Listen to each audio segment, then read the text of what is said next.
देखेंगे अभी। तो प्रकृति वालों में शील देखा हमने, भुजंग, लोक गंधर्व, यक्ष, मार्जार और वानर। तो मैंने गंधर्व का एक थोड़ा अलग सा है देखने में, कि बात प्रकृति के साथ कोई दे सकता है एग्जाम में कभी, कि कंफ्यूज होंगे लोग। नेक्स्ट देखो कफ प्रकृति। वात प्रकृति हो चाहे पित्त प्रकृति हो, दोनों में वर्ड था दुर्भग। यहाँ देख रहे हो सुभग, कृतज्ञ, धृतिमान, बलवान, चिरग्राही, दृष्ट वैरस्य, शुक्ल आक्ष, स्थिर कुटिल नीलकेश, जलद मृदंग सिंह घोष, रक्तांत नेत्र, सतगुणोत्पन्न, परिनिश्चित वाक्य पदा, सततम। शील है इसका सिंह, अश्व, गज, गो, अच्छा गोवृष, ताक्षर्य, हंस, इनके जैसा। तो कफ प्रकृति मेन बातों की बात कर लेते हैं। तो एक तो देख पा रहे हो शुक्ल अक्ष और रक्तांत नेत्र, दोनों शब्दों को ध्यान रखोगे ना, रक्तांत नेत्र खासकर, क्योंकि वो आपको ऐसे कंफ्यूज करेगा कि पित्त के साथ हो शायद कैरेक्टर। दूसरा सत्व गुणोत्पन्न, ठीक है, कफ प्रकृति जो है ये सत्व गुण की वजह से इसको कहा जाता है, बनती है सत्व गुणोत्पन्न। परिनिश्चित वाक्य पता सत्यम, मतलब कि निश्चित चीजें करने वाला, जो कह दी, जो अपनी बात पे रहने वाला। और शील कैसा है, सिंह, अश्व, गज, गोवरस, ताक्षर है और हंस के जैसा, तो देख लेंगे, कोई खास नहीं है इसमें। नेक्स्ट चलिए। प्रकृति हमेशा स्थिर होती है, लेकिन गतायुष व्यक्ति के अंदर इसमें परिवर्तन संभव है। गतायुष यानी जिसकी मृत्यु आने वाली है, उसमें परिवर्तन हो सकता है, अदरवाइज स्थिर होते हैं। विष जातो यथा कीटो न विषण विपद्यते, तद्वत प्रकृति हो मर्त्यम शक्नुवंती ना बाधितुम। कहने का मतलब ये है, जो पहली लाइन है वो ध्यान से देखो। कह रहे हैं जिस तरह विष से उत्पन्न होने वाला कीट विष की वजह से नहीं मरता, उसी तरह से प्रकृति होती है। कि कोई व्यक्ति जन्म से मान लो वात प्रकृति वाला है, तो वो जो वात दोष है उसको डायरेक्ट नुकसान नहीं पहुंचाएगा, जब तक वो कुछ ऐसा खाएगा पिएगा नहीं, ऐसा कोई अपना विहार नहीं करेगा कि वात दोष बढ़ने लगा। ठीक है, तो उसको आगे ध्यान के रखना होता है आगे की लाइफ के अंदर, कि अपनी प्रकृति के विपरीत भोजन लेता है, कि वात प्रकृति का है तो ऐसी चीजें लेगा जो वात का शमन करे। लेकिन डायरेक्टली कि हाँ भी तुम वात प्रकृति के हो, तुम बीमार रहोगे हमेशा, वात बढ़ा हुआ तुम्हारा, तो ऐसा नहीं होता है। तो कंपेयर किया यहाँ पे विष से उत्पन्न होने वाले कीट के जैसा। किंचित के मत से प्रकृति पांच भी लिखी है महाभूतों के अनुसार, तीन भी लिखी है वही दोष वाली हैं, देखोगे तो पवन दहन तो है, मतलब वात पित्त और कफ। पृथ्वी महाभूत संबंधित शरीर कैसे होता है, तो स्थिर, विपुल और क्षमावान।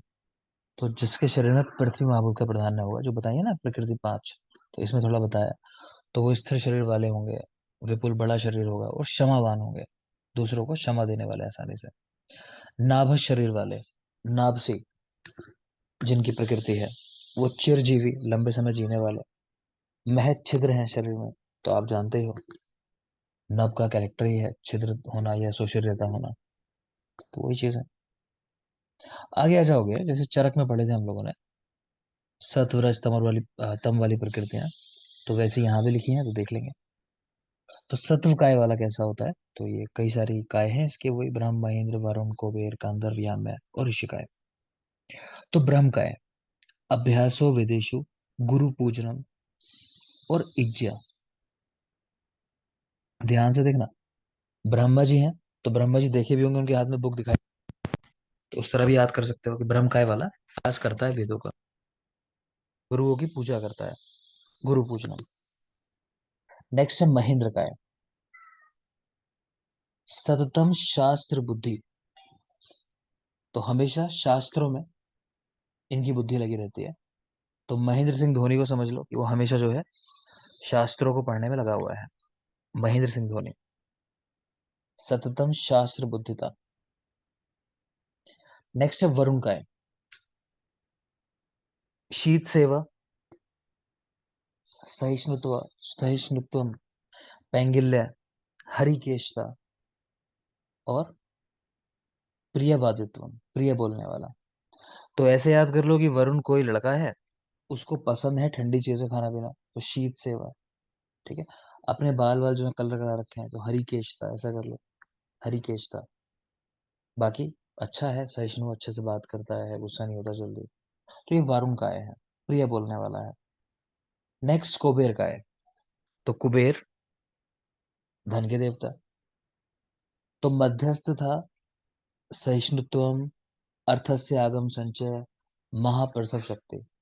तो देखो कुबेर है ना, आजकल कौन कुबेर बन रहे हैं? जो भी मीडिएटर होता है, ठीक है, जो लोग जैसे ब्रोकर वगैरह होता है, तो खूब पैसा कमाता है, अपना कुछ लगता नहीं, दोनों से ब्रोकरेज ले लेता है, बेचने वाले से भी खरीदने वाले से भी। तो जो मध्यस्थता करते हैं आजकल, तो वो ज्यादा पैसा कमा रहे हैं, तो ऐसा कुबेर काय वाले। तो इसीलिए पैसा आ रहा है, अर्थस्य आगम संचय, कि जो पैसा आया उसका संचय भी कर लिया। बाकी सहिष्णु है, मीडिएटर आदमी हो ही नहीं सकता जो लड़ाई झगड़ा करता हो। और महाप्रसव शक्ति, कुबेर काय में महाप्रसव शक्ति। नेक्स्ट है गंधर्व काय। गंध माल्य प्रैतवम च नृत्य वदित्र कामिका। तो गांधर्व गुण आप जानते ही हो कि नृत्य गीत आदि पसंद होते हैं, है ना। तो फिर नृत्य करते हैं तो फिर ये भी चाहते हैं कुछ अप्रिशिएशन मिले, कि माला वाला पहना दी जाए। तो गंध माला ये सब इनको प्रिय होती है। और नृत्य वादित्र कामिता, तो देख लिया आप, नृत्य आदि पसंद होता है इनको। नेक्स्ट है याम्य सत्व। तो याम्य यानी यम, तो यम को जो काम मिला वो करना ही करना है। तो प्राप्तकारी दृढ़ उत्थानो, निर्भय, किसी से डरते नहीं है खुद, क्योंकि यम है। और स्मृतिमान, याद भी रहता है किसको कब लेके जाना है, यम को। और लास्ट है ऋषिकाय। तो ऋषिकाय अध्ययन करने वाले, तो ये अध्ययन में लगे रहते हैं, ऋषिकाय वाले अध्ययन में लगे रहते हैं। तो याद कर लोगे, एक बार फिर देख लेते हैं।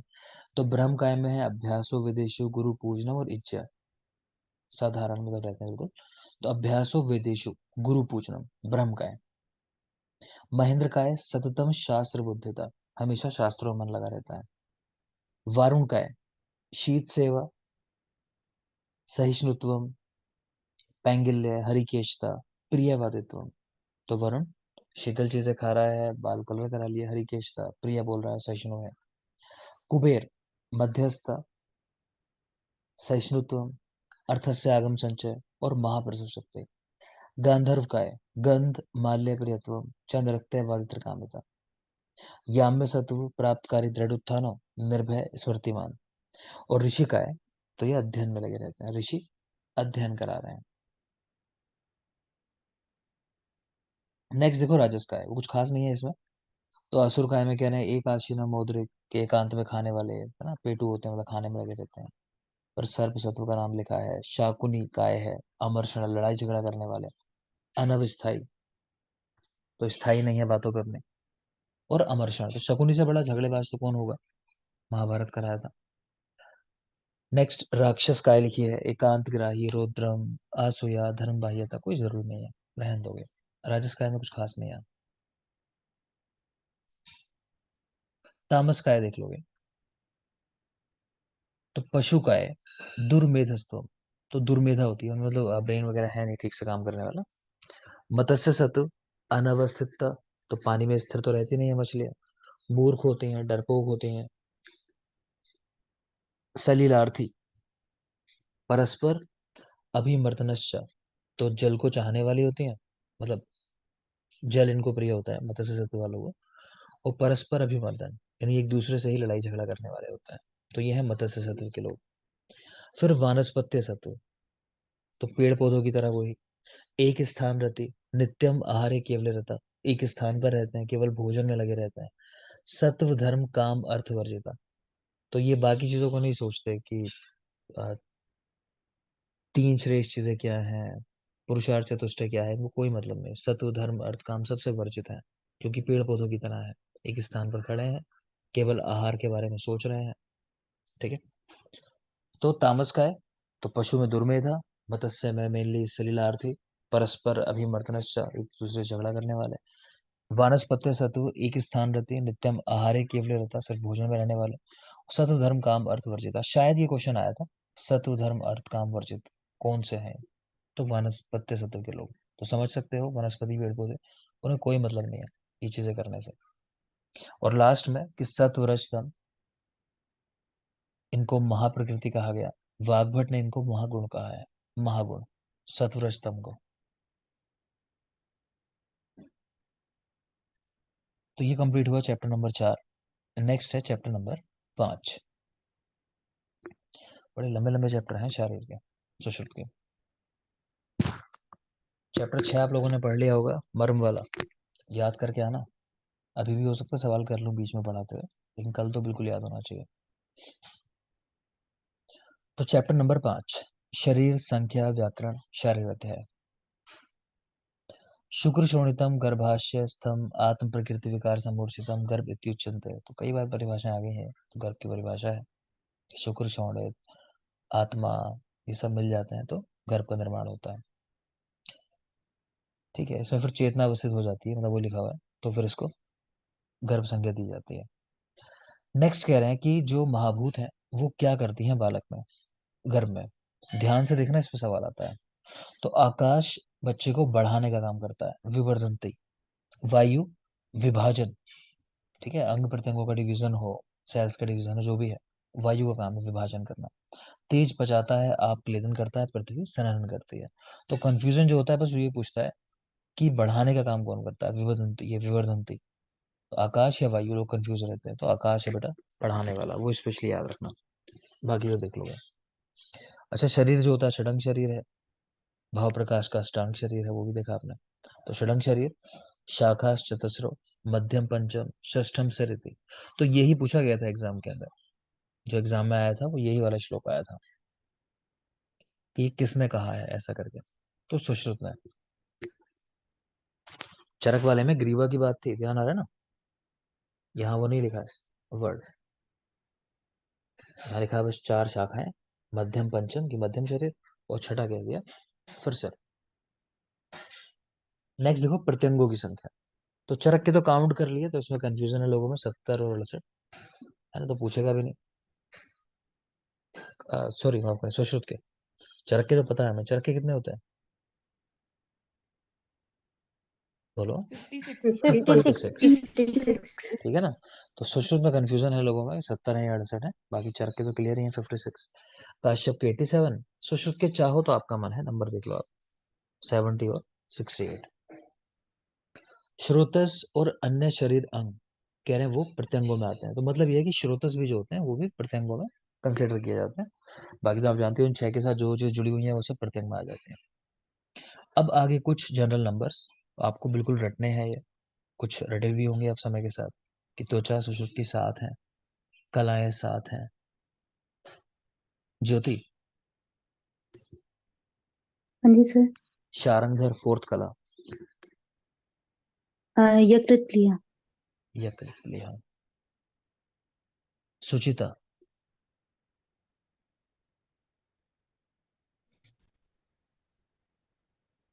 Yes sir. वाग्भट क्या लिखते हैं कला के बारे में, कला क्या है।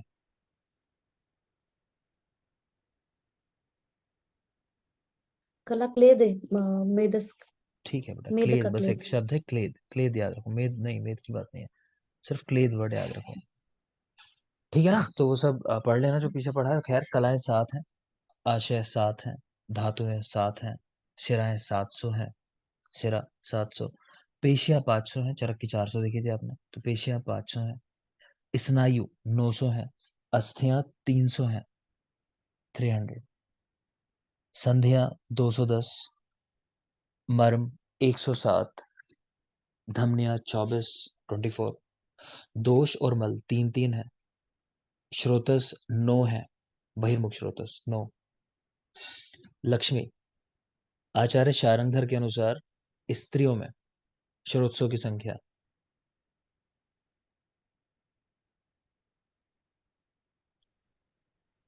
सर उन्होंने 2 एक्स्ट्रा मारने हैं। 2 एक्स्ट्रा माने उन्होंने। सुशर्मा,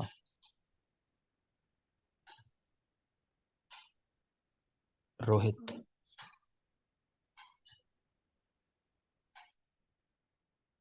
एक्स्ट्रा मानी है ना, हम्म, 3 एक्स्ट्रा मानी है। कौन से 3 एक्स्ट्रा माने। मुस्कान, सर सारंगधर की जो मेल है उसमें 10 है और फीमेल, हाँ फीमेल जो है उसमें 13 है और मानी एक्स्ट्रा स्त्रियों में 3 ही है, लेकिन एक ब्रह्मरंध्र एक्स्ट्रा माना कि शारंग। क्लियर? तो सिर्फ ब्रह्मरंध्र एक्स्ट्रा है, बाकी तो सुश्रुत ने बात कर ली है जो एक्स्ट्रा है। ठीक है, तो पुरुषों में 9, स्त्रियों में 12, लेकिन शारंगधर का ब्रह्मरंध्र एक्स्ट्रा होता है, तो पुरुषों में 10, स्त्रियों में 13 होता है। ठीक है ना, तो ब्रह्मरंध्र एक्स्ट्रा है। खैर, वापस आ जाओगे तो धमनियों की संख्या 24, दोष और मल 3 3, श्रोतस 9, कंडराएं 16। मंजिता, कंडरा का डिवीजन बता दोगे? 16 कैसे होते हैं, कहाँ कहाँ होते हैं? बेटा याद नहीं होने वाला है अगर इस तरह पढ़ोगे इसको। मैंने कहा है सुश्रुत बिल्कुल रटा हुआ होना चाहिए। दिव्या, पेज नहीं पलटो। तो सवाल किया जा रहा है, अब थोड़ी पेज पलटना है यार। सूरज,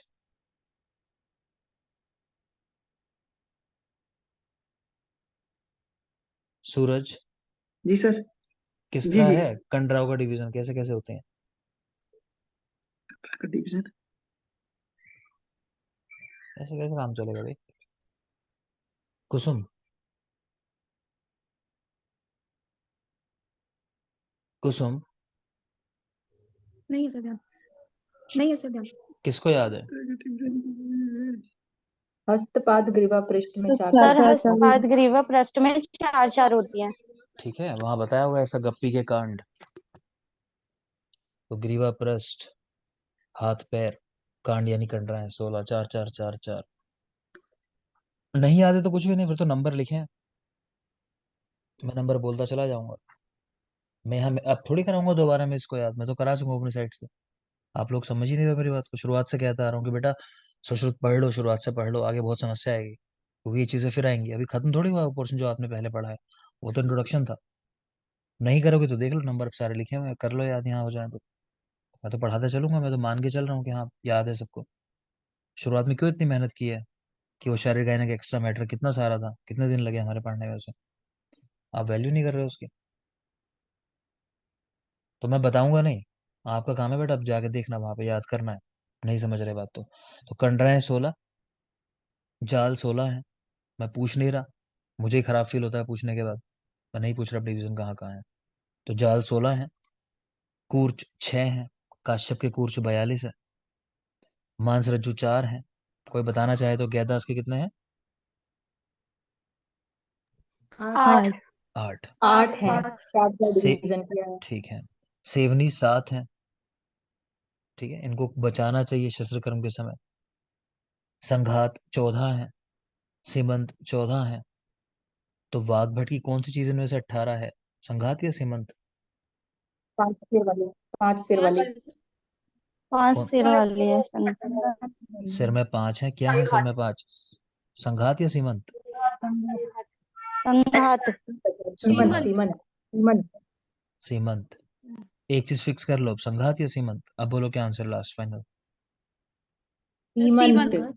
सीमंत है। ठीक है, तो सीमंत उनके 5 हैं सिर के अंदर, तो इसलिए 18 हो जाते हैं। योगवाही श्रोतस 22 हैं, इन्हीं को अंतर्मुख श्रोतस कहा जाता है। जो पीछे सवाल किया था अभी, वो बहिर्मुख श्रोतस थे 9, जो शारंगधर के स्त्रियों में 13 बताए थे। ठीक है, ये अंतर्मुख श्रोतस की बात होती है। योगवाही श्रोतस 22 हैं, आंत्र 2 हैं। ठीक, नेक्स्ट देखोगे अभी आशय। तो वात, पित्त, कफ, रक्त, पक्वाशय, आमाशय, मूत्राशय। शायद कुछ थोड़ी बहुत बात भी होगी इसके बारे में। तो ये आशय होते हैं, स्त्रियों में कह रहे हैं गर्भाशय एक अधिक होता है। वाग्भट के आशय याद होंगे, रोको आप ही पका कहा था इस तरह करके। तो रोको यानी रक्ताशय, का से कफाशय, आप ही मतलब आमाशय, पित्ताशय, आप ही, पका पकवाशय, बम यानी वाताशय और मूत्राशय। तो ये अधोक्रम में है, ऊपर से नीचे की तरफ। तो ये क्रम याद होना जरूरी है वाग्भट का। ठीक है, पहले भी कहा है मैंने कि फोर्थ वाला पूछ चुका है कि फोर्थ आशय कौन सा है वाग्भट का। तो इनका क्रम याद रखना और कुछ नहीं। ऊपर आशय जो लिखे हैं उनमें सिर्फ नंबर देख लो चाहो तो, 7 आशय है वहां। बाकी वाग्भट की अगर बात करें तो इनका क्रम, तो रोको आप ही पका बम, कि भाई बम पक चुका है, इसको आप ही रोको, मैं नहीं रोक सकता फूटने से इसको। तो रोको यानी रक्ताशय कफाशय, आप ही यानी आमाशय पित्ताशय, पका पकवाशय, बम यानी वाताशय मूत्राशय। अधोक्रम में है। कह रहे हैं गर्भाशय स्त्रियों में अतिरिक्त होता है, इसका स्थान कहाँ है? पित्त पक्वाशय आंतरा, तो पित्ताशय पक्वाशय के मध्य में इसका स्थान बताया गया गर्भाशय का। चलो लगे हाथ मुझे बता दो, किस आचार्य ने कृमि आशा का भी उल्लेख किया? काश्यप काश्यप काश्यप ने काश्यप ने, ठीक है। तो काश्यप ने कृमि आशा का भी उल्लेख किया है। शारंगधर ने स्त्रियों में 3 आशा अधिक माने हैं, ठीक है। अभी जो रोहित ने बात की थी, तो रोहित ने ये शायद गलत ध्यान किया। तो स्त्रियों में 3 आशा अधिक शारंगधर ने बताया है। कौन कौन से? एक गर्भाशय और 2 स्तन्याशय। गर्भाशय और स्तन्याशय, तो 3 अधिक है स्त्रियों के अंदर।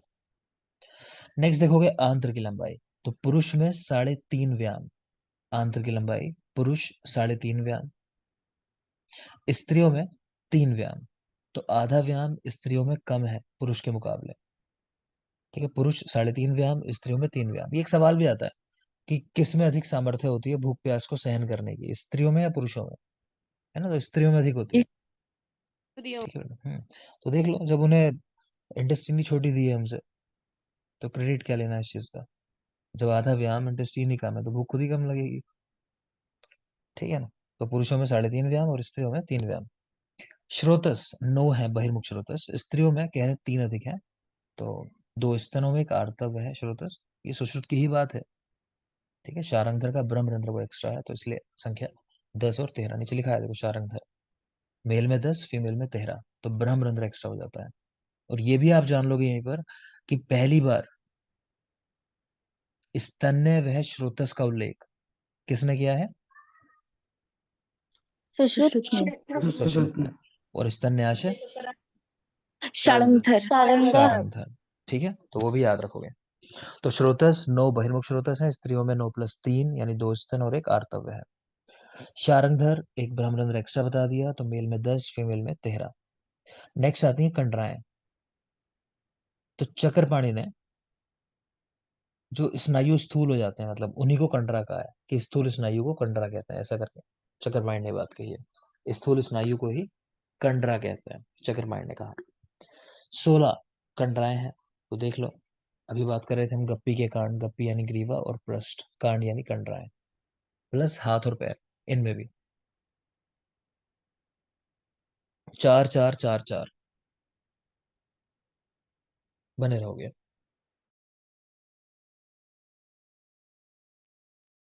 तो बेटा ये जो कंडराएं हैं, इनके अग्रभाग, मतलब कह लो कि कंडराएं जब बढ़ती चली जा रही हैं, तो इनकी जो एक्सटेंशन है लास्ट, उनसे क्या बनता है? तो कह रहे हैं हाथ पैर में जो होती है ना, उनके अग्रभाग से, अग्र प्ररोह जो है, उनसे नख का निर्माण होता है।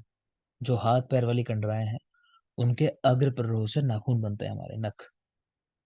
और नीचे देखो लिख रहे हैं कि ग्रीवा हृदय से निबद्ध और अधोगामी, यानी ग्रीवा से होके, हृदय से होके नीचे की ओर जाने वाली जो कंडराएं हैं, उनके अग्र प्ररोह से मेढ्र का निर्माण होता है। श्रोणी पृष्ठ से निबद्ध अधोगामी, यानी बैक साइड में नीचे की तरफ जाने वाली कंडराएं हैं, उनसे कह रहे हैं बिंब का निर्माण होता है। फिर उरु वक्ष अंश से लगे और ऊर्ध्वगामी, तो उरु वक्ष अंश यहां से होते हुए ऊपर की ओर जाने वाली कंडराओं से मूर्धा, सिर का निर्माण होता है। तो ये रटना है, इस पे सवाल आ चुका है, ठीक है। तो जो हस्तपाद के अंदर है कंडराएं, उनके अग्र प्ररोह, उनसे नख बन रहा है। ग्रीवा हृदय से निबद्ध अधोगामी, उससे मेढ्र का निर्माण हो रहा है। ग्रीवा हृदय से निबद्ध अधोगामी, उससे मेढ्र का निर्माण हो रहा है। श्रोणी पृष्ठ से निबद्ध अधोगामी, उससे बिंब, तो बैक साइड बिंब, ठीक है। उरु वक्ष अंश, इनसे लगे ऊर्ध्वगामी, ऊपर की ओर, ये ध्यान रखना शब्द ऊर्ध्वगामी, तो इससे मूर्धा का निर्माण। क्लियर? तो याद ही करना है, एक्सप्लेन तो इनको वैसे भी नहीं कर सकते। नेक्स्ट आते हैं जाल। जाल की संख्या 16। तो मास रसनाई अस्थि 4 4 4 4, इधर रटा ही होगा आपको, जिनको रटना था, मतलब उन लोगों ने रट लिया होगा। मणि गुल संश्रितान परस्पर निबद्धानि परस्पर संश्लिष्टानि परस्पर गवाक्षितानि, कहने ये जो जाल होते हैं 16, मणि गुल्फ संश्रितान, यानी मेनली इनका जो स्थान है मणि और गुल्फ रीजन है, यहाँ पे रहते हैं। परस्पर एक दूसरे से लिपटे हुए हैं, है ना। गवाक्षितानी मतलब एक दूसरे से कह लो कि इनमें फ्लूइड वगैरह जा सकते हैं, उस तरह की बात समझ लो। गवाक्षितानी मतलब छिद्र जो होते हैं वो एक दूसरे से कनेक्टेड है। तो देख लेना, मणि गुल्फ संश्रितान परस्पर निबद्धानि परस्पर संश्लिष्टानि परस्पर गवाक्षितानि, एक दूसरे से इलझे हुए पूरी तरह, मतलब। नेक्स्ट है कूर 6। तो हाथ पैर में 2 2, ग्रीवा मेढर में 1 1, अगेन याद होगा इतना। तो हाथ पैर 2 2, ग्रीवा और मेढर में 1 1। मांस रज्जु 4, 2 बाहर की और 2 अभ्यंतर। पृष्ठवंश के दोनों तरफ पेशी निबंधनार्थम, पेशियों को बांध के रखने के लिए होते हैं। गैदास के अनुसार 8 है, 4 4 दोनों और पृष्ठवंश के। सेवनियों की संख्या 7, सिर में 5, जीवा और मेढर में 1 1। ताम परिहर्तव्य शस्त्र, तो शस्त्र कर्म के समय इनको बचाना चाहिए। यहीं से क्वेश्चन आता है, बहुत जरूरी। सेवनी। संघात 14 है। गुल्फ जानु वंशण, सब में 1 1 है, टोटल 4 शाखाएं हैं, टोटल हो जाते हैं 12। त्रिक में 1, सिर में 1। ठीक है, तो ये ही सिर के अंदर 1 की जगह 5 सीमंत वाघ भट के, बाकी सब कुछ सेम ही है, देख लो नीचे। तो सीमंत 14 संघात के जैसे ही होते हैं कह रहे हैं, लेकिन अष्टांग संग्रह के 18 हो जाते हैं क्योंकि सिर में 5 है। सब बातें हो गई हैं। जिन लोग को नया लग रहा हो तो जाके देखो कि कब पढ़े थे लास्ट टाइम। अगर ऐसा लग रहा हो कुछ नई चीज चल रही है, मुश्किल चीज चल रही है, तो पढ़े नहीं हो बहुत दिनों से आप लोग। अस्थियां, अस्थियां देख लो, 300, 120, 117, 63, 5 प्रकार की बताई गई हैं, ट्रिक ध्यान आते होगी। एनएसएस बीवी है ना, तरु बकना, तरु बकना एनएसएस बीवी, इस तरह करके याद किया था। तो 300 और 5 प्रकार हैं। कंपेयर कर रहे हैं अस्थियों की, कि जिस प्रकार वृक्ष अंतः सारों पर निर्भर करता है, उसी प्रकार शरीर अस्थियों के ऊपर निर्भर करता है। अस्थनि ना विनश्यन्ति सराणी एतानि दहीनाम, कि अस्थियां जो है ये जैसे वृक्षों का सार होता है उस तरह से रहते हैं। ये कहना चाह रहा है, ये नष्ट नहीं होते जल्दी से।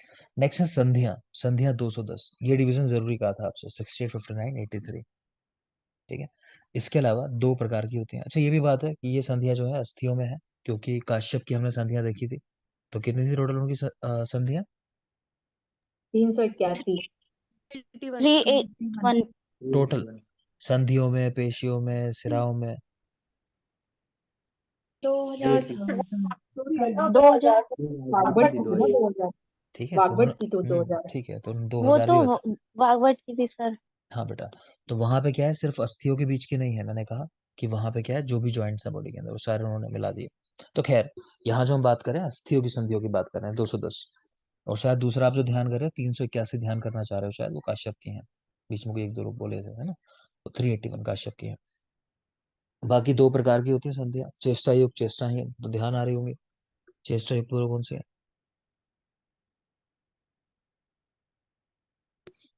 संधि और वो शाखा की जो रहती है। शाखा और हनु। हनु। हनु, है ना। हनु का तो मूवमेंट होता है, ये तो खास बात है हम इंसानों की। बाकी जो जानवर होते हैं और जितने भी हैं, तो उनमें इसी का मूवमेंट नहीं होता, है ना। तो खैर, 2 प्रकार की चेष्टा युक्त, चेष्टाहीन, और 8 प्रकार की भी हैं, ये कोरोलूखल, सामुद्र, प्रतर, तुम, सेवनी, वायस्तुन। चलो वायस्तुन का उदाहरण बता दो। मंडल है, शंखावर्त है, वायस्तुन। हनु ठीक है, तो एक ही है हनु। हनु, क्लियर है। स्नायु पे आ जाओ, स्नायु 900, 600, 230, 70। 70 में बता दो मुझे कहाँ कहाँ कितने होते हैं? 36 जो है ग्रीवा और 34 जो है मूर्धा। 36 में है। हाँ। 34 मूर्धा, 36 ग्रीवा। ठीक है ना, तो ये 70 होते हैं स्नायु। स्नायु 4 प्रकार के, प्रतानवती, व्रत, प्रथुल और शोषिर। शोषिर वाले चलो मुझे बता दो कहाँ होता है? आमाशय आमाशय। पक्वाशय पक्वाशय आमाशय और पक्वाशय में। पक्वाशय। ठीक है बेटा, जो रिक्त स्थान है मतलब उन्हीं के अंदर आमाशय पक्वाशय बसते हैं ना। ठीक है, नेक्स्ट देखोगे एक श्लोक लिखा हुआ है, तो ये श्लोक पूछा जाता है किसके लिए आया है ना। तो स्नायु के लिए आया है कि ना ही अस्थिनी, ना वा पेशियो, ना सिरा, ना च संध्या, व्यापित व्यापिदास तथा हन्युर यथा स्नायु शरीर नाम। कहना चाह रहे हैं कि देखो, ना तो अस्थियां, ना ही पेशी, ना ही सिरा, ना ही संधियां, कि उनमें अगर कोई व्यापद हो जाए तो इतना नुकसान नहीं पहुंचाता जितना यहाँ पे अगर कोई कॉम्प्लिकेशन हो जाए तो उससे नुकसान होता है। तो पूछने किसके लिए कहा गया है ये, तो स्नायु के लिए कहा गया है। तो ये ध्यान रखना कि जहां ऐसी बात हो, ना अस्थि, ना पेशी, ना सिरा, तो ये कौन सा श्लोक है? स्नायु का श्लोक है, बस इतना ध्यान रखना। ठीक, आगे देखो।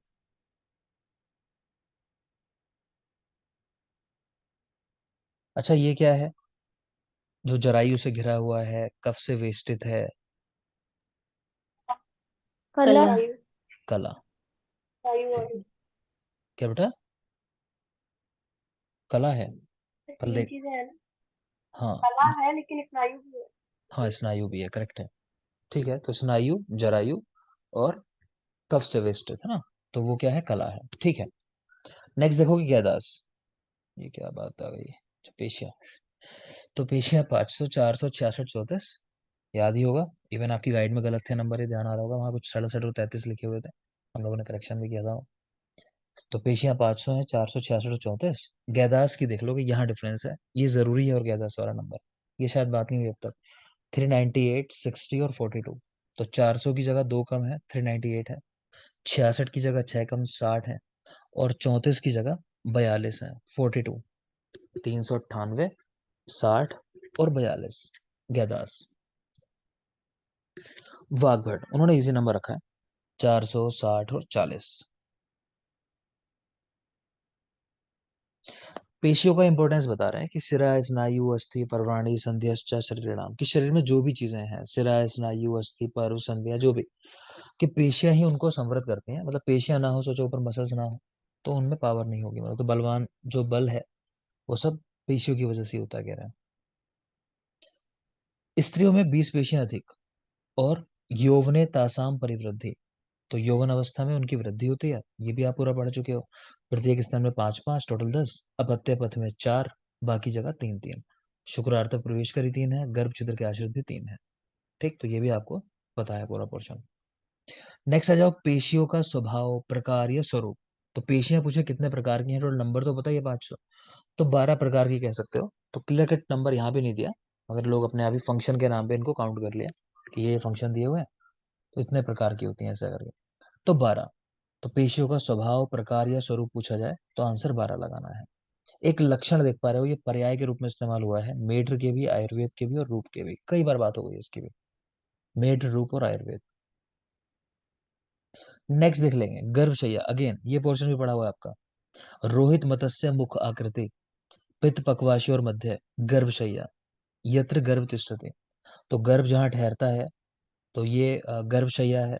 कहाँ इसका स्थान है, तो कह रहे हैं पित्ताशय पक्वाशय के मध्य में, और शेप कैसी है, रोहित मत्स्य मुखाकृति।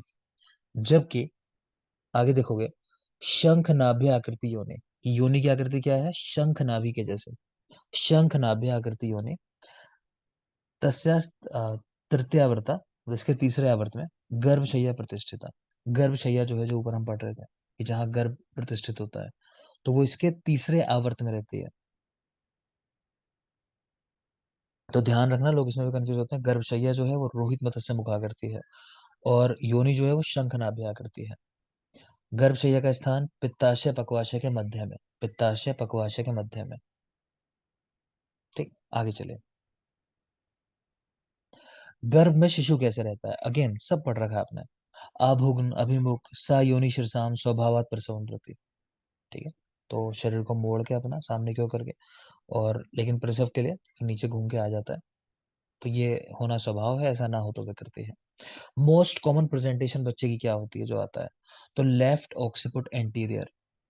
ठीक है, तो ये रट लेना बिल्कुल। सवाल तो ये भी आ चुका है कि सेकंड मोस्ट कॉमन क्या है, तो शायद बताया होगा मैंने, right occiput anterior. First are most, हो रही ठीक है बेटा, तो first most common left occiput anterior, और सेकंड मोस्ट कॉमन जो प्रेजेंटेशन है बच्चे की, वो राइट ऑक्सीपुट एंटीरियर है, याद रखोगे। नेक्स्ट श्लोक में कह रहे हैं कि देखो बहुत कम चीजें हैं जो दृष्ट हैं, जो दिखाई देती हैं। ज्यादातर तो ऐसा है कि जो दिखाई नहीं देती हैं। तो प्रत्यक्ष, प्रत्यक्ष तो ही यद दृष्टच यद भवेत्, समास तद उभयम, भूयो ज्ञान विवर्धनम। ठीक है, कि प्रत्यक्ष चीजें बहुत कम है, इसलिए जो है ये ज्ञान करना चाहिए। एनाटॉमी का मतलब इसको अच्छे से जानना समझना चाहिए, कि जिसको दोनों चीजों का ज्ञान हो जाए, तो उसके ज्ञान की वृद्धि मतलब बहुत ज्यादा हो जाती है, तो वही ऐसा चिकित्सक बनता है। यहीं आगे इंपॉर्टेंस बता रखा है फिर इसका, कि क्यों शव छेदन वगैरह करना चाहिए। तो अष्टांग संग्रह ने सूत्र 24 में बताया है, कह रहे हैं हृदय ने बताया नहीं, सुश्रुत ने शारीर 5 में बताया। आप तो मेनली सर इतना, 34 बताया आपने। अच्छा यहाँ करेक्शन बता रहे हैं, 34 करवाया है, लिखो 34 संग्रह का। लेकिन जो मैंने कहा, अब रेफरेंस तो पूछे नहीं जाते, अब आपसे पूछेगा तो ये बताएगा, पूछेगा कि संग्रह ने बताया है, हृदय ने नहीं बताया, बाकी सुश्रुत ने बताया रखा है इस चैप्टर के अंदर। शव छेदन, ठीक है, मृत शरीर के ऊपर जो अध्ययन करते हैं हम लोग, तो कैसे करते हैं अध्ययन वो देख लो। तो बता रहे हैं पहली चीज की विष से मृत्यु ना हुई हो, जिस बॉडी के ऊपर स्टडी करने वाले हो। मैं नाम नहीं लूंगा, एक जगह हम जहाँ पढ़ते थे, तो वहां पे एक बॉडी आ गई थी। वो बॉडी ऐसी है कि उसकी उंगलियां गायब हैं, है ना, मतलब तो मुझे एग्जैक्ट ध्यान नहीं किया पिक्चर से, लेकिन ये था कंडीशन बहुत बुरी थी मतलब बॉडी की, जो बॉडी लेके आए थे। और वो ऐसा कि ये चीज़ें भी क्योंकि पैसे वैसे मिलती हैं कॉलेजेस के अंदर, तो जो कोई मीडिएटर था ना, बताया था ना कुबेर सत्व वाले कैसे लोग होते हैं, मध्यस्थ। तो जो मीडिएटर था वो पैसे कमाने वाला, तो उसने ठीक ठाक पैसे ले लिए थे और बहुत खराब जो बॉडी है वो दे दी थी। खैर, तो देख लोगे कैसी होनी चाहिए बॉडी कि विष से उसकी मृत्यु ना हुई हो, 100 वर्ष अवस्था पूर्व का शव हो। तो 100 ईयर्स के बाद ना बॉडी में वैसे आप देखते हो कि जैसे एट्रोफी होने लगती है ब्रेन के अंदर भी, तो बहुत सारे फंक्शन वैसे ही, या जो ऑर्गन है वो कम होना शुरू कर देते हैं या खत्म हो जाते हैं। तो 100 वर्ष अवस्था से पूर्व का शव हो, विष से मृत्यु ना हुई हो, ना बहने वाली नदी में उसको रखना है, मतलब ऐसा कि रुकी हुई नदी जो होती है उसमें रखना है बॉडी को। यहाँ सही कर लेना, यहाँ वाघभट लिख लो कि वाघभट ने बहती नदी में रखने को उसको कहा है।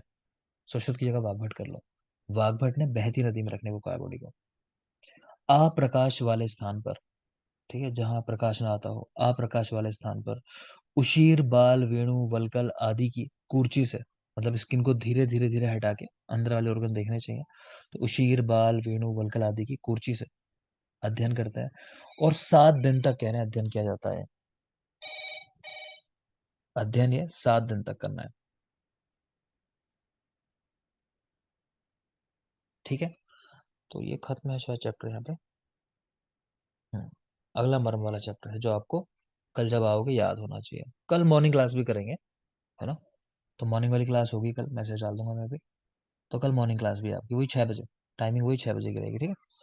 तो ये देख लेना बेटा, सारी चीजें पढ़ा चुका हूँ यहाँ, इस चैप्टर में कुछ भी नया नहीं था लगभग जो हमने चैप्टर अभी पढ़ा, ठीक है।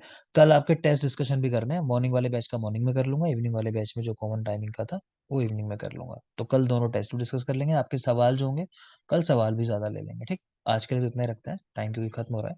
तो सवाल वगैरह हो तो पहले कल अपना तैयार रखना, पहले सवाल ही लेंगे दोनों बैचेस के अंदर, फिर आगे बढ़ेंगे, ठीक।